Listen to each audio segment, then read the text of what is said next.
Well, good morning, everyone. It's great to be with you, especially to the young students. Thanks for getting up that early in the morning. I get it. My son's not that much older than you all. And thanks for the kind words, Jim. Thanks for having an unemployed former diplomat out today. The good news on that is I get to be Mike Pompeo unplugged. When you are the Secretary of State, every word that you say is watched by everyone in the world. And today I get this chance to speak from the heart about the things that I believe matter to this country. And I want to thank you, President Favazza, for your words and for your leadership here at this amazing institution. We need only look around to see the history that is in this place. And to get to be some small part of that is humbling for someone like me that just now 10, 12 years ago was running a machine shop in Wichita, Kansas. I'm not here just today for the eggs and politics. Happy to have the eggs, although you were commenting on the fact I've lost a little weight. It was eggs that got me home. But we are here for something truly important.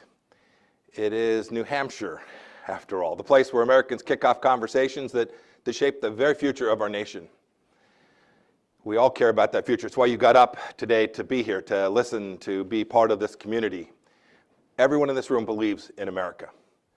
We believe deeply that it's worth fighting for. Someone asked, someone said, are you thinking about running for president? My commitment is I'm going to stay in this fight. I've been at it for a long time. I did it when I was a young soldier. I vote, just like I hope you all will. We can see that some incredibly important things, some greatness of America is truly under threat.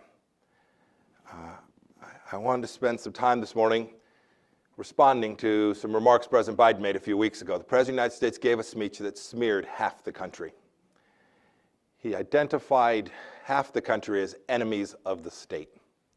He essentially said, if you're pro-life or you oppose a certain set of policies, you're a threat to this nation. That can't just slide by. I'm going to stand up for every American that the President attacked. It was hard to know exactly who. America deserves better than that, deserves language that is more decent than that. I want to talk to you about the difference between fighting enemies, which I was committed to do as a young soldier, and then worked on as a CIA director and Secretary of State, and fights with friends, and the capacity of each of us to try and do our best to know the difference. Both types of fight share a common motive, but when we fight enemies, it's war, and it ends with one side defeated. But fighting with friends, we don't defeat an enemy. We convince them. We make arguments. We build the case. These are our fellow countrymen. We have to recognize this distinction. We owe it to each other, and we owe it to this great nation. Doesn't mean you can't fight hard. I'm happy to do that. Enemies seek to destroy our country. I spent time with Chairman Kim. I spent time with Xi Jinping. I spent time with Vladimir Putin. They are bad guys. But by attacking our countrymen, we undermine what makes America great. We have to defend against our adversaries, our enemies with force, but with friends, we build. We talk about ideas, and this is what I hope we'll spend our time talking about today, ideas. We all know that elections have consequences. You run the first primary in the nation here, Godspeed. I hope that continues, because these outcomes matter. Sometimes I think it's out of forgetfulness, or maybe sometimes it's fear or self-promotion. God only knows. Our own countrymen let their personal ambition get in the way and eclipse the idea of the most exceptional nation in the history of civilization.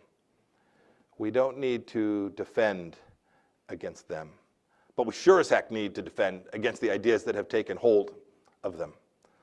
Sometimes we have to speak truths. We have to make arguments. We have to build and speak hard truths because we love the country and we love the people who have built it. I want to remind everyone today what makes this nation so special. I traveled around the world in this beautiful white over blue airplane. Thank you for providing that for me. Mary Elizabeth's here today. She was on it with me. It's a little old, but it did beat Delta Airlines, which I'm back to now. What makes American exceptional is the people in this room. Our enemies want to tear it down, and those we defeat. Those we work. President Reagan said, we win, they lose. Those we must defeat. But our countrymen must be reminded and called to account, even when their ideas are flatly and patently wrong. But the only place we want to defeat them is at the ballot box. I hope we'll do that in November. Come January, I hope that those folks who win will then begin to govern, and govern against the principles that they told everyone they would govern on. I think President Biden lost sight of this difference when he attacked half the country. He said that these people were semi-fascist. And if the president can't tell the difference between Republicans and terrorists, or Republicans and the Chinese Communist Party, or if he can tell the difference, doesn't speak to that difference, then we have to change course. We have to change out who the leader of our country is. I've been traveling these 19 months doing the kind of work I did when I was a congressman, talking to folks. Most Americans get this difference. There's no better time than today in this historic place to bring it up. We are now just a couple of weeks off from a day that still pisses me off. September 11th, 2001. Enemies, evil men, attacked our country because of who we are and what it is we believe in. And for 20 years, your soldiers, sailors, airmen, Marines, your intelligence community did amazing work to keep such an event from happening again. And on September 12th, 2001, the young people in this room won't remember that firsthand. We stood together to do more than just avenge the attacks on the World Trade Center, a necessary component, those who attacked the Pentagon and in Somerset, Pennsylvania. But we stood behind America and everything that is extraordinary about this country. We wanted to avenge what took place there, but we wanted to build on our exceptional heritage. I remember we stood together. I was in Wichita, Kansas, trying to take care of my couple hundred employees that were making machine parts. We were in for an economic challenge. But we all stood together in that wreckage and reminded us of the fortitude and, importantly, of the fragility of this miracle that is our country. We stood together with a renewed commitment to defending this nation, its freedom, its faith, and our founding ideas. Side by side, there were Democrats, there were Republicans, there were people from the progressive movement, libertarians. We all believed that American greatness was more important than politics or ideologies, things that divide us in the to and fro of our daily life. We stood together 21 years ago. The president gave a speech that suggests he believes things have changed in those 2 decades. I think we've forgotten. I think we've forgotten too much. Joe Biden delivered his speech in Independence Hall. He did it with uniformed servicemen standing behind him and the presidential seal in front of him. He had an enormous opportunity to unite America by reminding us of the strength. Indeed, he campaigned on creating this unity, the unity that lives in the spirit of September 11th. Instead, he frankly desecrated those symbols that day by giving one of the most divisive presidential speeches I can ever remember. Worse, he used 2 Marines as window dressing. And as an Army guy, we can fight with the Marines on a whole lot of things, but we can't fight and should never challenge the sacredness of those who've chosen to wear our uniform. He called fellow Americans semi-fascist. He called us a threat to the soul and foundations of our republic. He said we were intimidated, authoritarian cronies who want to take our country backwards. I'll speak for myself. I want this country to go forwards. I know you all got up this morning to try and make it go forward as well. Mr. President, I can't tell you what's in your heart. I don't know. But I do know that treating countrymen like enemies is a rejection of the very principles that I served for, that you all got up this morning for, and what has made this country great. Indeed, I don't think any of us know what was precisely in his heart, what drove him to give those remarks to the world and to his fellow countrymen. But we've seen the results of the ideas that he has put forward. His principles, the things that we have been living through these last now year and a half plus, I sum up in 3 ideas: woke, weak, and waffling. Woke ideas, weak resolve, and waffling leadership always end up inflicting a cost on that is more devastating to the cause than any plan hatched in Afghanistan. I've worked 4 years as Secretary of State on problems over there. The biggest risks to America are that we fail to understand how great our nation is, and we won't teach our children that same thing. And as President Reagan said, this is a time when the American people will choose. I think the choice is pretty straightforward. It's not a Republican idea, it's not a conservative idea, it is an American idea. We shouldn't allow the world to see us as woke. The woke would tell you that the people who died in defense of America our intelligence warriors, those who died on 9/11, at Normandy, at Gettysburg, even at Lexington and Concord, that they were sleepwalking into battle, that they somehow were defending something that was racist, a nation that was founded on an idea that was inconsistent with my deep understanding of who we are. I hope that they'll wake up and see that we should spend more time studying 1776 than 1619. This is an amazing nation. Wake up, say the woke. They say we're the ones who are asleep. They want us to forget that America is exceptional. First in freedom, not always perfect, but animated by the very thing that the founders did, not far from here. Yeah, there's times that we've fallen short. We'll get it wrong tomorrow. For 4 years in the Trump administration, we didn't get it right every day. But great leaders, they have come from all walks of life, not all in government service. Leaders like Susan B. Anthony and President Lincoln, Martin Luther King Jr., they never forgot. They challenged, they confronted ideas, but they never forgot about America as an exceptional place. They celebrated the promise of our country. They saw it could be better, and they convinced their countrymen to make it so. That's the power. That's the beauty of what it is I know everyone in this room wants. They never succumbed to pessimism. It's easy to do. I got up every morning and read a little bit from my Bible, the good news, and then grabbed the intelligence reports, which were all the bad news. I listened to President Biden. He, in that speech, abandoned American hope and replaced it with woke despair. He would replace American sincerity with cynicism, and he would replace American freedom with a woke control. It's fracturing our nation. He teaches and advocates for teaching that what divides us is more important and more significant than what unites us. It's coercive. It is dangerous. It tears at the very fabric of who we are. And I must say, too, it's hopeless. It suggests that opportunity is limited to a handful. It teaches our children that identity, rather than character, is destiny. Martin Luther King Jr. would never have had that.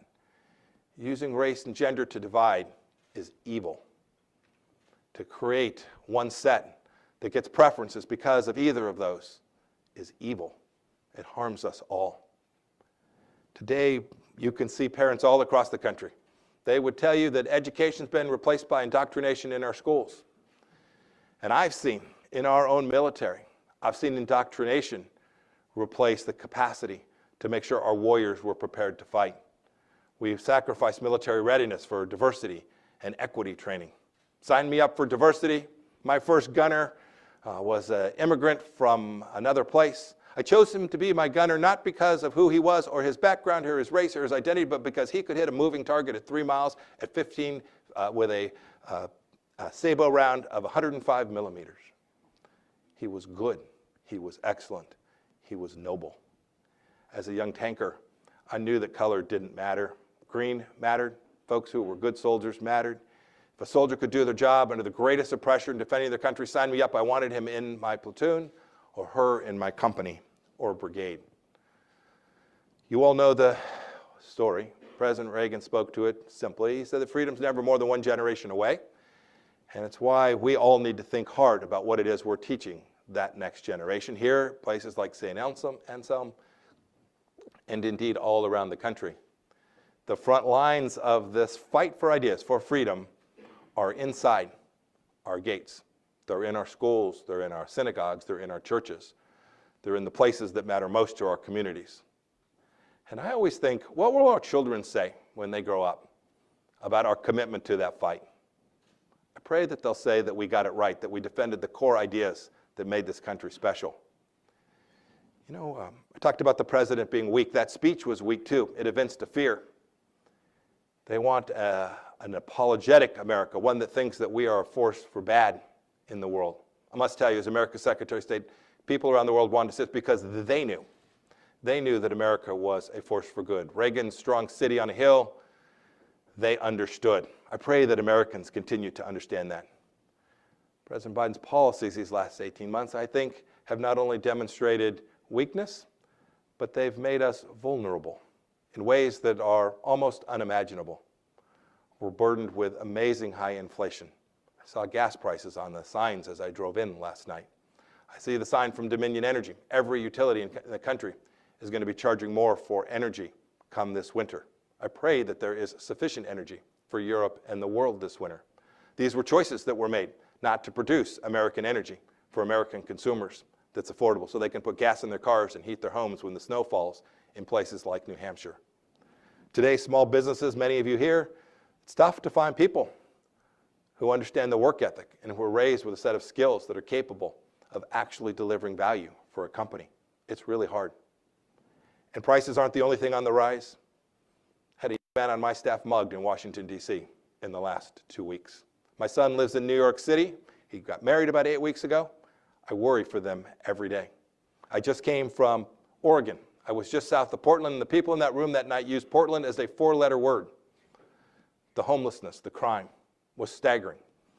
Note that none of these, the fact that our murder rate is up 30% in cities and opioid deaths are still at an all-time high, none of these are Republican ideas. Protecting American people from these aren't Democrat ideas. These are American imperatives. Today, illegal immigration is an all-time high. We have a completely open southern border. What's this mean? You could say, well, that's a long ways away.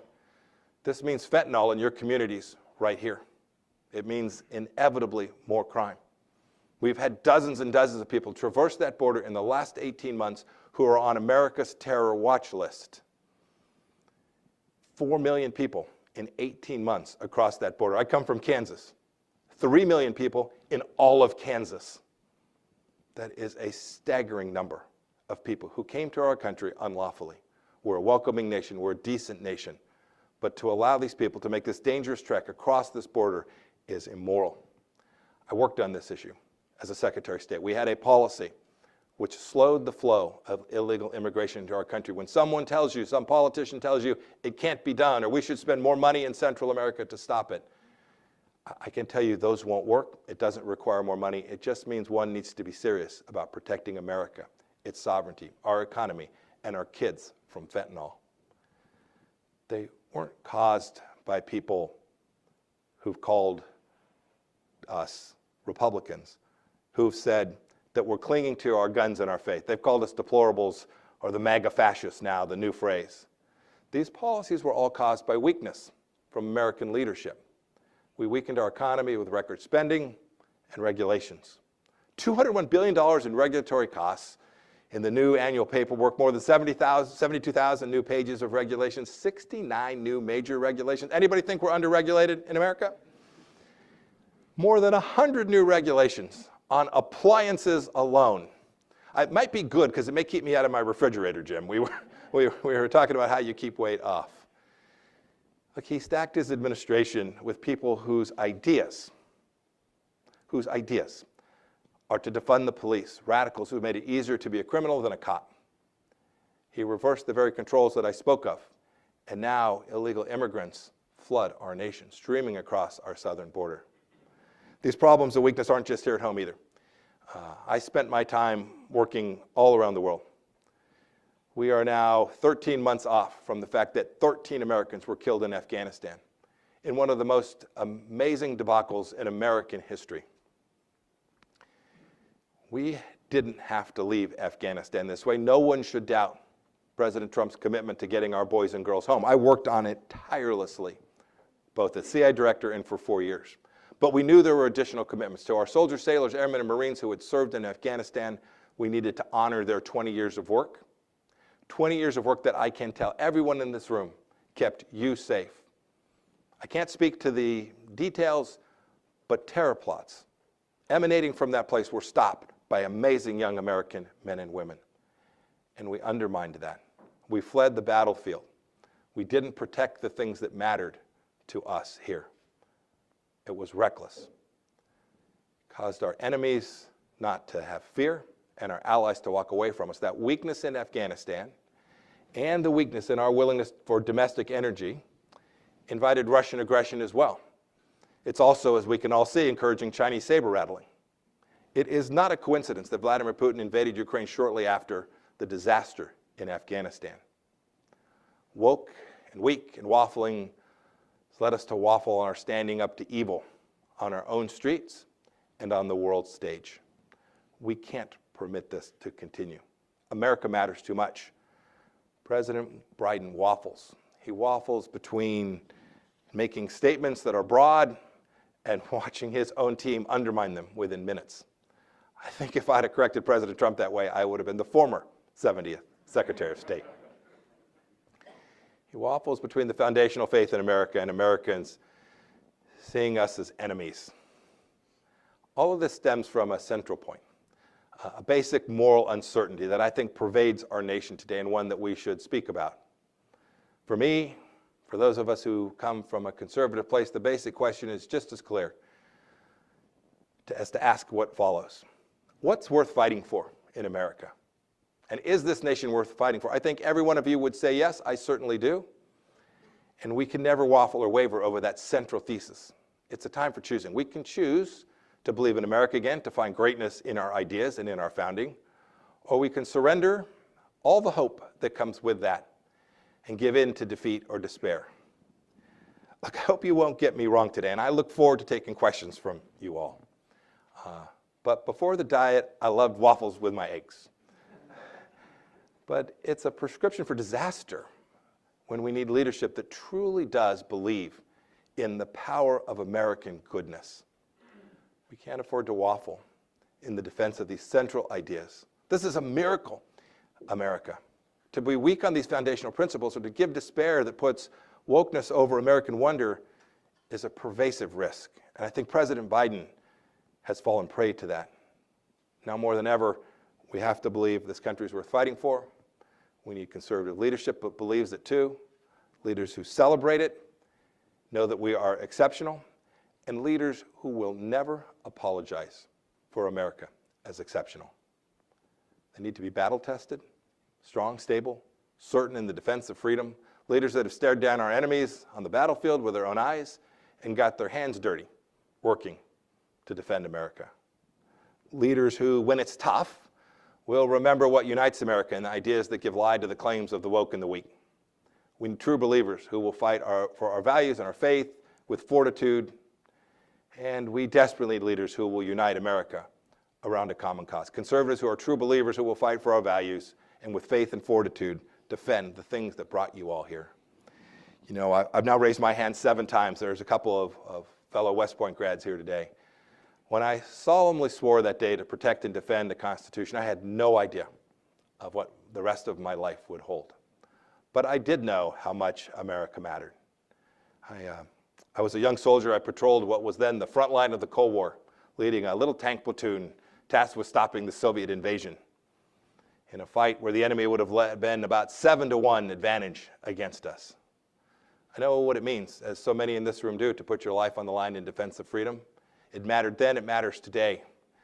I created a couple hundred jobs in Kansas. I fought viciously for those families, to take care of them, to make sure that they could go home and tell their spouse and their kids that they had a way to pay their rent, their mortgage, to heat their home and take them on a vacation, or to drive that motorcycle on a trip they'd always wanted to take.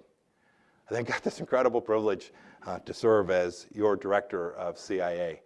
When I take questions today, I used to say I'd answer almost any questions, but now I'm the former CIA director, so I'll answer almost any question.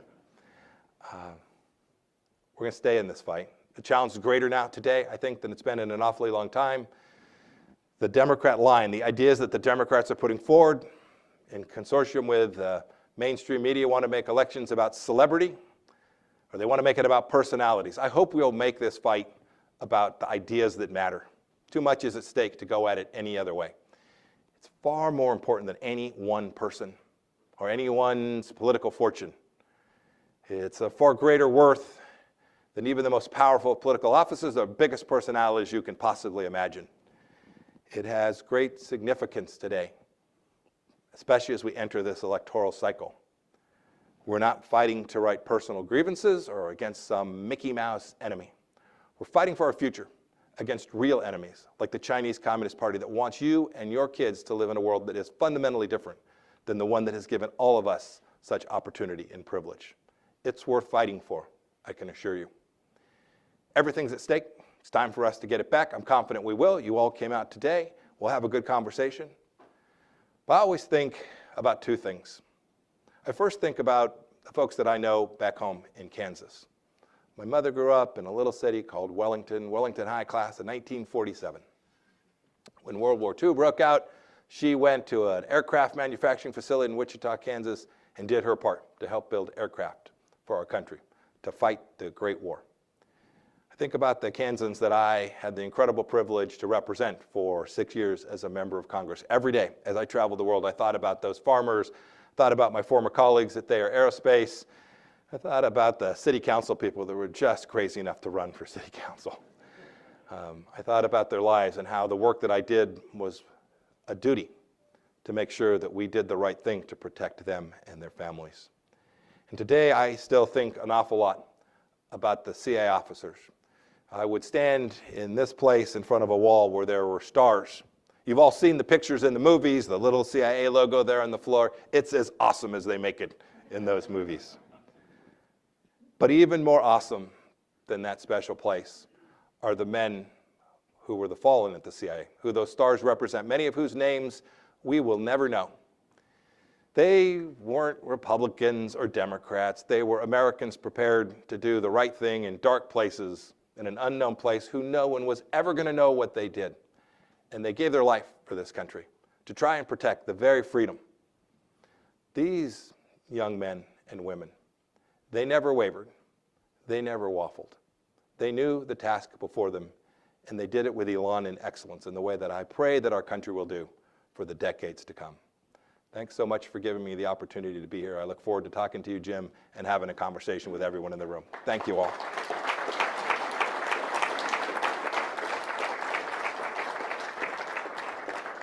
you very much, Mr. Secretary. We have time for some questions. Maybe I could just ask a few. Ukraine. I'm for it.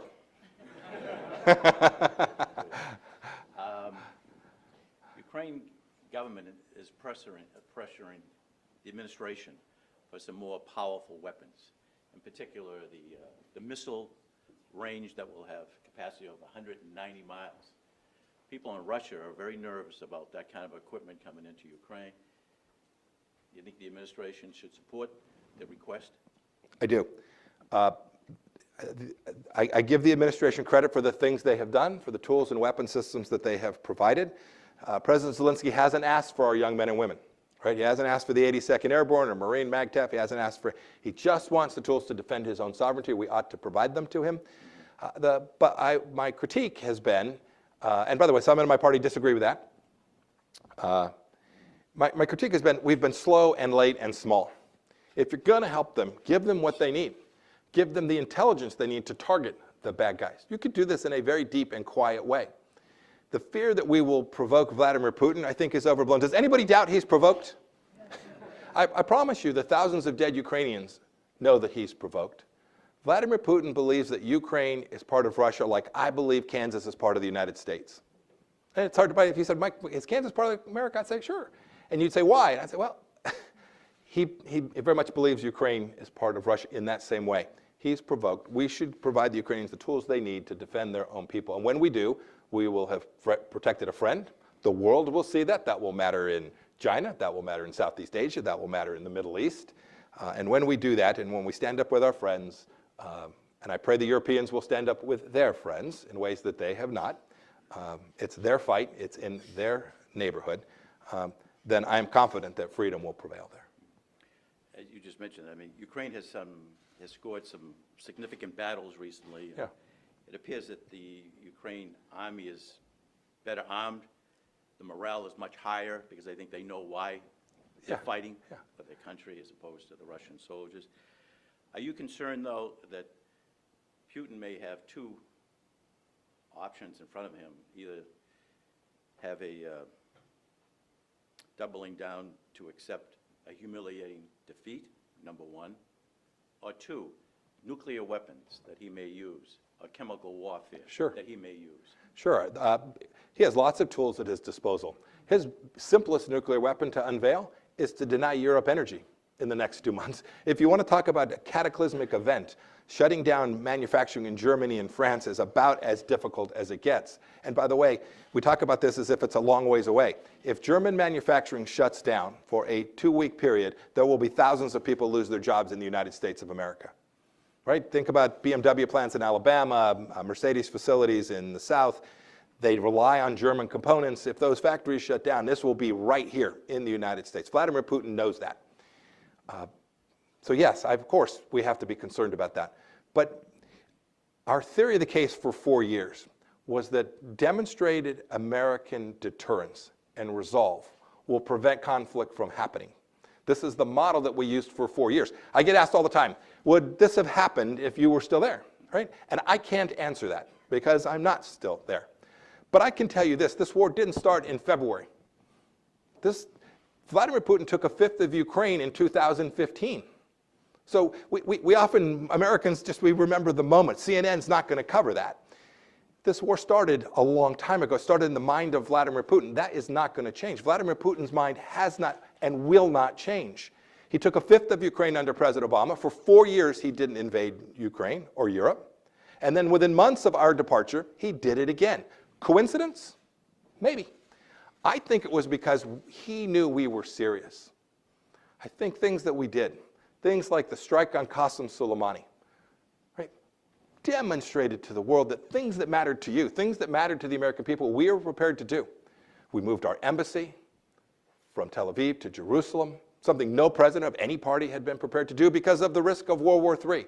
We struck Qasem Soleimani. Everybody said, if you do that, the Iranians will attack Americans in Europe and they'll attack Americans at home. They didn't. That did not happen. And so while I can't account precisely for the reasons, I remain convinced that the greater risk is that we are weak and that we waffle. And our friends see that and hedge their bets in ways that are fundamentally at odds with making our lives better here at home. Do you give the administration any credit on keeping NATO together in their opposition to Russia? I do, but I give Vladimir Putin most of the credit. We were often accused of not liking NATO. Right? President Trump would tell NATO, you all needed to do more. Sign me up for NATO doing more. He was spot on. I was advocating for that too. The current Chancellor of Germany was the finance minister during my time. I can't tell you the conversations I had about him needing to open up his pocketbook in Germany to put German weapon systems on the battlefield, to put German kids in harm's way. So it was both decent and right for America for us to demand that. We ended up with NATO having like $480 billion more than it had when we began. I pray that some of those resources are benefiting the Ukrainian people today. But I think the Biden administration has done good work. And Secretary General Stoltenberg, the commander of NATO forces, has done good work holding the Europeans and NATO together in this conflict. I hope that that resolve won't be lost when Vladimir Putin puts energy pressure on them this winter. President Biden said on Sunday's episode of 60 Minutes, he reaffirmed his commitment that U.S. troops would defend Taiwan in the event of an attack from China. Would you support him in that? I don't know why he's talking about defending Taiwan in conflict. See, to tell the adversary precisely how you'll respond seems reckless to me. By the way, Xi Jinping no more bought that than a man in the moon. I'll be honest with you, because on the show itself, the staff reached out to us and told us, well, President Biden may have just had that wrong. I could not tell you what our policy is with respect to Taiwan today. It's very confusing. That's dangerous. It wasn't remotely confusing for our 4 years. The Chinese knew precisely what we would do, how we would do it. I communicated that. My counterparts, Secretary Esper and the Department of Defense, communicated it very clearly. But to talk about defending Taiwan suggests that it is a reasonable option for Xi Jinping to invade Taiwan. It's not a reasonable option. These are freedom-loving people. It is a sovereign, independent nation. We ought to treat it as such. And so, one can't account for the hypothetical of what might take place, but the first task of an American leader is to build relationships with the Japanese, the Australians, the South Koreans, Southeast Asia, to make sure that they, much like NATO, are doing the things that only they can do in the region to make sure that Xi Jinping understands that the risk of doing something crazy, like trying to take over the world's largest, most capable semiconductor facility, which, if taken over by the Chinese Communist Party, will change your lives within a matter of weeks and put our defensive systems here in the United States at real risk. He should be building out alliances and working on that. I'll give the administration credit for one thing on this issue. We began this process, Secretary of Commerce Wilbur Ross and me, to get semiconductor manufacturing back here at home. Today, we were the national leader for ever. 25 years ago, we abandoned the playing field. Today, we make about 12% of the wafers for semiconductors here in the United States. We make 0% of the ones that really matter, the most sophisticated semiconductor wafers. Secretary Ross and I created something which brought 3 companies to life to do that here. Intel's building a $20 billion plant in Ohio. Samsung's building a $15, $18 billion plant outside of Austin, Texas. And TSMC, the Taiwanese company, is building a plant outside of Phoenix. And they will bring this manufacturing back to the United States of America. We didn't finish that on our watch. I got a call, it's been 6, 7 weeks ago, from Secretary Raimondo, the current Secretary of Commerce. Republicans were balking at passing the legislation which would enable this. And she said, Mike, you know, you're going to get President Biden a win, but could you help us? And the answer was really easy. This mattered, happy to help. Wrote an op-ed that appeared, took me a day, I think, so appeared the next night. Again, this wasn't about Republican ideas. This was about an American imperative to get this equipment back on shore. Quinnipiac poll just came out and said that 69% of Democrats and 69% of Republicans said that democracy was in danger of collapse. How did we get this way? And how do we move forward to try to eliminate the divide that's going on in this country? Because it seems to be percolating up as a major issue. Democracy is a threat. Your thoughts on how we can address that? I come back to my young days as a cadet. They gave me some uniforms. I got an old M1 rifle and the Federalist Papers. Right? These ideas are the things that bring us together. These are we're all going to fight about regulatory policy and these things. Fair enough. These ideas are central. When we begin to focus on celebrity and those things that divide us, then you end up in the place that I think those folks responding to that poll felt. I will say, I see it differently than I think that question was asked, although I don't know the precise words they used. I do think the greatest threat to our nation is here inside. I worked on things around the world. They impact us. We were just talking, right? What happens in Kyiv or Beijing matters to our lives. We're gonna pay more for stuff. We could lose some jobs. That's all true. But the single thing we could do that would be the most important to protect our republic would be to make sure that we get our schools back in the hands of people who will teach stuff to kids that actually matters. The singularly most important thing, if our kids are taught that there's an oppressor class and an oppressed class, if they're taught that the nation was founded on a racist idea, if those ideas are corrosive to the highest degree and they lead to the absence of people valuing democracy and the ballot box and those things, right? They say, well, it's all evil, it's all bad, it's all corrupt. Why would I participate? Why would I run for school board? Why would I do anything? You know, what the teachers' unions have done over these last 2 years, I think, is demonstrative of the very place we find ourselves. President Biden said the other night on 60 Minutes that the pandemic is over. Not for the kids who missed school for 2 years. That's never going to be over for them. And the kids most impacted by that, the children who lost the most educational value were the children who could least afford to lose it in some of the most difficult places in our country, in our schools, inner cities in places like Wichita, Kansas.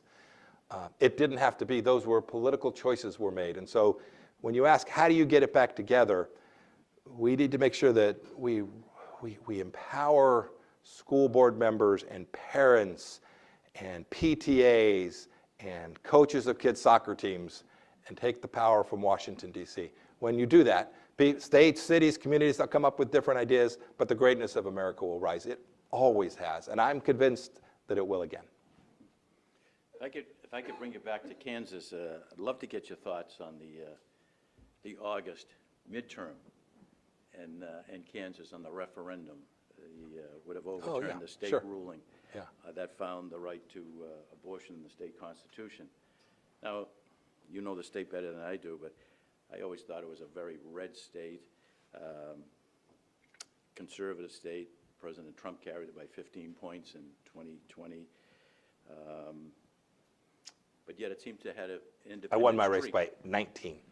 But it seems to have an independent streak because that referendum that people really thought that would pass went down to defeat by 18 points. Yeah. What was your reaction to that? So if none of you can tell me what's in the referendum, I'll bet you can't either. No, It was enormously confusing, and I think we saw that. It was also in the immediate aftermath of Dobbs. Right. It's the case today. So you think of Kansas as a red state. Today, we have a Supreme Court that was largely appointed by a Democrat governor. We have a Democrat governor today. Right. So we shouldn't misunderstand Kansas. Largely appointed by a Democrat governor, you have essentially abortion on demand in the state of Kansas today. And the legislature has no authority to put any restrictions, not health and safety restrictions, literally nothing. This amendment was aimed to just empower the state legislature, consistent with Dobbs. It was confusing. I can say this for sure. Every candidate who runs for office in November of this year will be pro-life. Everyone. And every candidate that wins will be pro-life. There'll be different degrees. They'll have different ideas about the limits and the like. But Kansas remains a pro-life committed place and a committed state. And national media wants to tell the story because it fits their narrative for November. The truth of the matter is that Kansans are still committed to protecting the unborn in the way that they have been for an awfully long time. How big of an issue do you think abortion will be in this election nationwide? I think in some close races in some Democrat states, it will make a difference. But I think in most places across the country, and as I just wander around and go to Walmart, nobody's talking about that. Well, at Walmart, they're saying, can you find the toothpaste? It's not on the shelves. And it's not funny, right? It's very Soviet to have empty shelves. I think that's what people are very focused on, the things that are impacting them each and every day. Is my kid getting a decent education? Can I afford gas for my car? I was in a pretty a nice area of California. It's been 3 months ago, I think now. Traveling soccer team canceled half of its games. These weren't people that were poor. Canceled half of their games because the parents couldn't afford gas to drive their kids to games. Those are the things that I think when we hit November, or frankly, people will start voting in just 3 or 4 weeks in a lot of places. So we think about November as the election. It's now not a day, but a month. I think those are the things that will mostly be on people's mind. Great. I have time for some questions from the audience, and we have the students, we have the microphones, and you can just identify yourself so that the secretary knows who you are. Earl? There's a mic right behind you. Thank you, Jim, and thank you for having Mr. Secretary here today. His comments have been right on the money. I'm with a company called Rural Health IT Corporation in Portsmouth. We're on the front lines of fighting fentanyl and trying to reduce overdose deaths. And we're fortunate enough to earn a HRSA R-Corp grant in Windsor County, Vermont, but we also work with a lot of patients from Sullivan County in New Hampshire. So we've been very successful. Vermont, unfortunately, as we all know, is the highest rate of overdose deaths, the increase of overdose deaths in the country. Fortunately, our little county in Windsor, we were able to reduce deaths by 30% with the help of this R-Corp grant. My question is obviously that funding is very important, and it works. And I'm just wondering, in terms of your ideas and support of the continuation of, particularly for rural areas, the R-Corp HRSA grants. So I'm not familiar with the details of that particular program. I know the HRSA more broadly.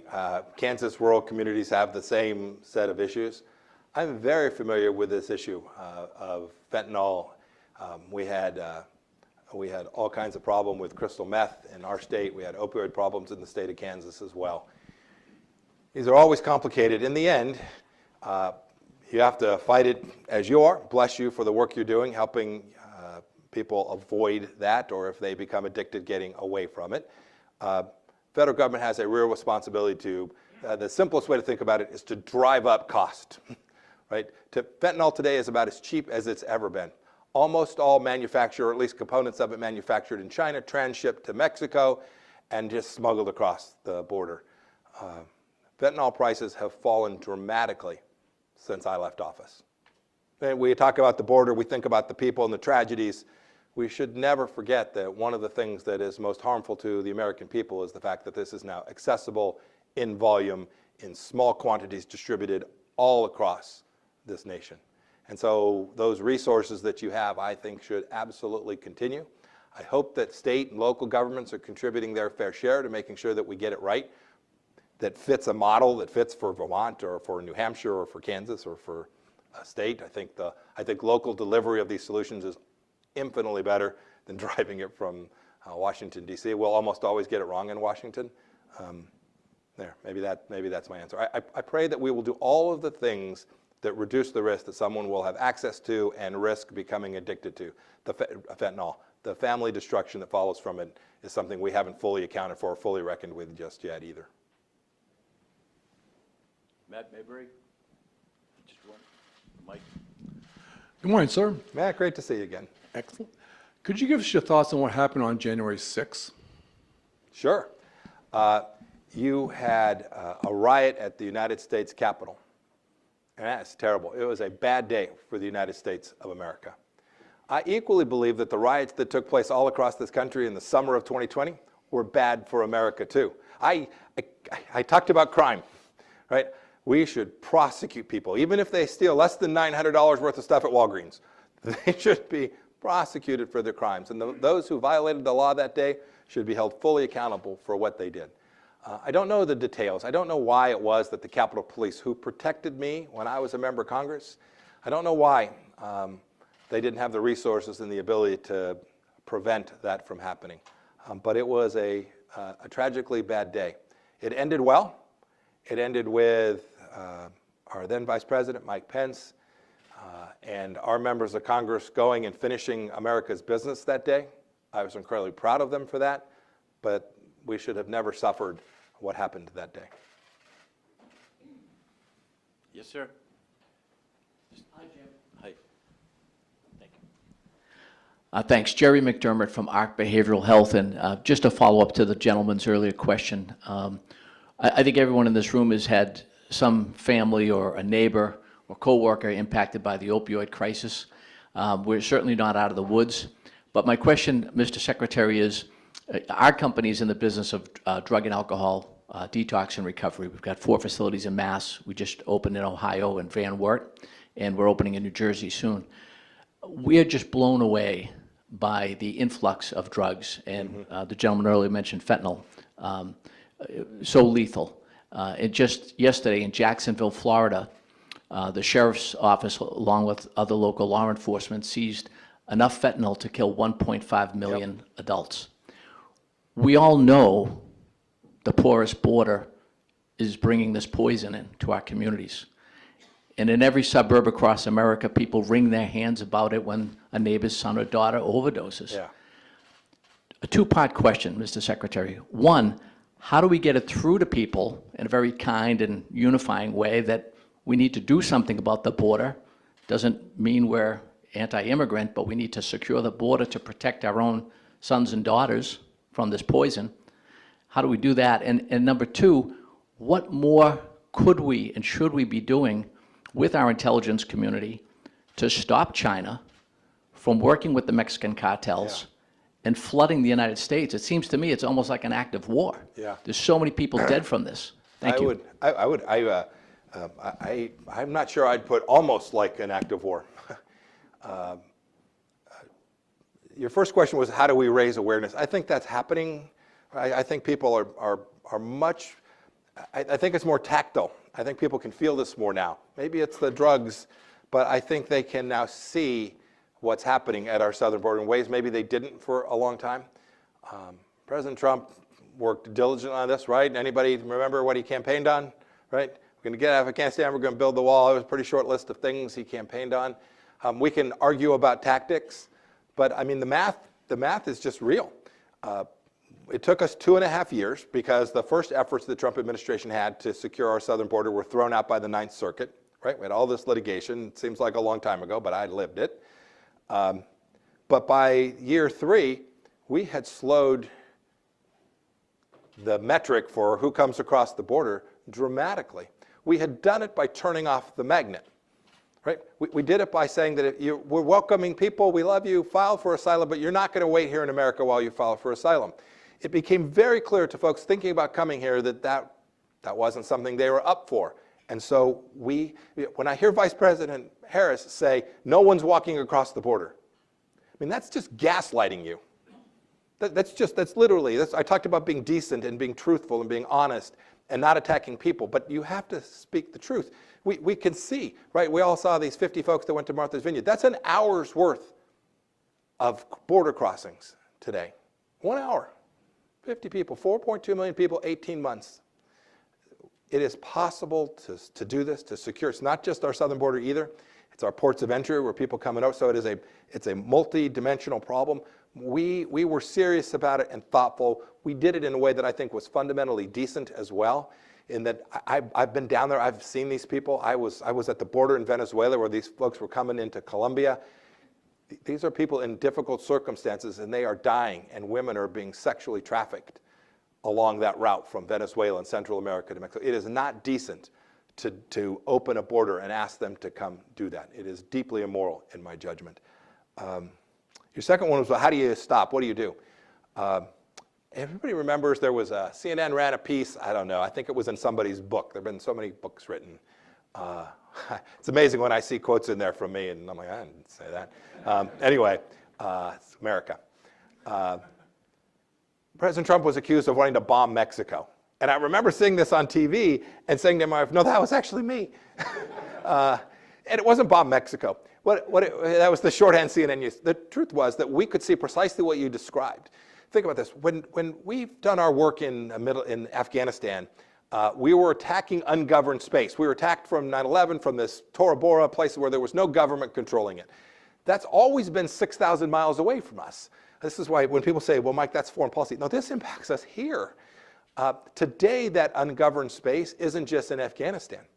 It's a stone's throw from El Paso. There is no governing rule. There is no sheriff. The cartels are running the place. Any law enforcement there is on the take. And that is on our southern border. This is deeply dangerous. And so the story that they got wrong was we were considering how we operated in ungoverned space in the Middle East, how we might protect America from ungoverned space on our own border. How do you prevent these folks from, and this is an intentionality on the part of the Chinese government, how do you prevent the Xi Jinping from moving these drugs into our America to undermine and put our nation in decline? What are the tools we might have? And so we began to think about how we might use the full range of America's capacity to protect us from these ungoverned spaces. We should renew that. It will be a hard-fought, difficult conversation with the Mexican government, for sure. But this is about us, and this is about protecting Americans. And you were both talking about the lives that have been impacted. America's leaders should be resolved to figure out how to stop it. It is absolutely possible not to get to zero, but to take it down substantially. We have time for one or two more questions. That's a short way of saying I'm answering too long. Okay. It's very kind of you. Matt, why don't you wait for the mic? Essays, standing student. Hey, Mr. Secretary, I think you've mentioned, almost every hot spot in the world, and it seems crazier every day. But, blessed be the peacemakers. Can you just talk about how you were able to help orchestrate the Abraham Accords and where you see maybe things going from here, if there's potential for expanding that? So for decades, we've sent a lot of our kids to the Middle East to fight and risk their lives. And if there's one thing President Trump was pretty clear about, he didn't want any part of that. We also knew that this is an incredibly unstable place upon which the world depends, and we needed to figure out a way to meld these two ideas. How do you keep from having to send Marines and soldiers and sailors there, but deliver peace and prosperity to the region to take down risk? And so I can't tell you that we wrote down the Abraham Accords on a paper and worked backwards. Rather, it was an evolution in thinking. It began with three central ideas, and then a little bit of luck. The central ideas were that we have one good friend and partner, the nation of Israel, who is a security partner, who is a democracy that has a robust technology, economic community, and they're going to be with us. So we locked in. As the CIA director, my first week, I went to meet my counterpart, who's the director of Mossad, a guy named Yossi Cohen. And we put the CIA and Mossad to begin working problem sets against the second pillar, which was Iran. I would brief the president as CIA director almost every day, which was unusual. It's usually not the director, but he wanted me there. And he would say every so often, Mike, every time you tell me about a problem in the Middle East, it's about Iran. Right? Shia militias in Iraq, Hezbollah in Lebanon, the Houthi rebels in Yemen, all Iranian-sponsored PIJ and Hamas in the Gaza Strip, firing rockets into Israel. You always tell me it's Iran. So we were serious about pushing back against the regime in Iran. We took them from $96 billion in foreign exchange reserves to $4 billion. It is shameful that President Biden and his team have now given Iran a green light. They haven't lifted the sanctions, but they're not enforcing them, so we're same effect as lifting them. Iran's economy will grow more than the American economy this year. That's not good. And it's dangerous. It's dangerous for Israel. It's dangerous for us here at home. So tuck in tight with Israel, push back against Iran. And then, this is the luck part, was part of the third pillar. We had this remarkable series of leaders. We had the Crown Prince in the Emirates, a fellow named Mohammed bin Zayed. We had an amazing leader in Bahrain. We had Prime Minister Netanyahu in Israel. And we had a Crown Prince in the Kingdom of Saudi Arabia who ultimately didn't sign the Abraham Accords, but was a true partner in helping build out a framework for peace in those countries. And then between Trump and Netanyahu, we were able to deliver a series of outcomes for each of the countries that convinced them that wiping Israel from the face of the earth was bad foreign policy. Look, today, this is amazing. No one would have believed if I was on this stage 5 years ago and I told you that Emirati fighters would be flying in formation alongside Israeli fighters. You'd have laughed me off the stage, and you would have been right to do so. May not be happening right now, but it'll happen in the next week. They are no longer antagonists, enemies. They are partners, making a lot of money together, building their lives. Jews, Muslims, Christians, all working together. Pretty remarkable. And the good Lord bless the Abraham Accords. I pray that we'll continue to build. More countries will sign them. Israel will handle this properly and rightly. And most importantly for us, crude oil and natural gas will continue to flow, and we won't have to send our kids to this tough place. That's why the Abraham Accords actually matter most to me. One more? One more. Tom Kennedy, want to wait for the mic? And that'll conclude. Oh, yes, sir. Thank you, Mr. Secretary. Yes, sir. You're a West Point cadet, and thank you for your service. You're a CIA director, Secretary of State. You obviously have had a great concern for the importance of our intelligence and our classified information. I'm wondering what your thinking is on the current situation with the discovery of classified documents when former presidents' residence. You bet. Nobody gets to keep classified documents in the place they're not supposed to be. Not the former Secretary of State, nobody. Sometimes documents that are classified shouldn't be. We should declassify them, sounds good to me. But if a document's classified, and properly so, it protects us, right? I think about the information that Julian Assange leaked. I think about the stolen documents that put our soldiers and sailors at risk. We have to protect that information. There is a reason that we have a process. So no president gets to keep them in that place either.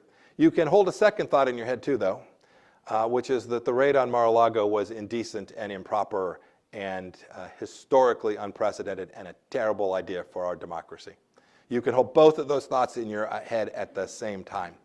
It's possible that there are two wrongs that took place there. By the way, I don't know what documents were there. We'll see what they were. We'll see whether they were really classified. We'll figure all that out. And precisely what was there. But for the Justice Department to conduct a raid on a former president's home is really, really, to your point earlier about our democracy, it is something one really has to think long and hard about. I pray that they did and that they understand all of the ramifications that flow from that. I served on the Benghazi Committee. Hillary Clinton had classified stuff everywhere. Everywhere. We never once suggested that the United States Department of Justice should raid Hillary Clinton's home. We worked. We said, you need to get that back. You need to put it back here. We need to put that back in the box. You need to, right? We did what decent people do to make sure that our republic stands. We identified a problem set and we resolved it in a way that didn't upend America's confidence. And maybe I'll close with this thought. We talked about all kinds of challenges. This is what we do when we come together. That's fantastic. There's some finance people in the room. You should know I'm long America. I got a chance to travel to hundreds of countries around the world. There is no nation that I would bet on more for the next 10 years, 50 years, or 250 years than ours.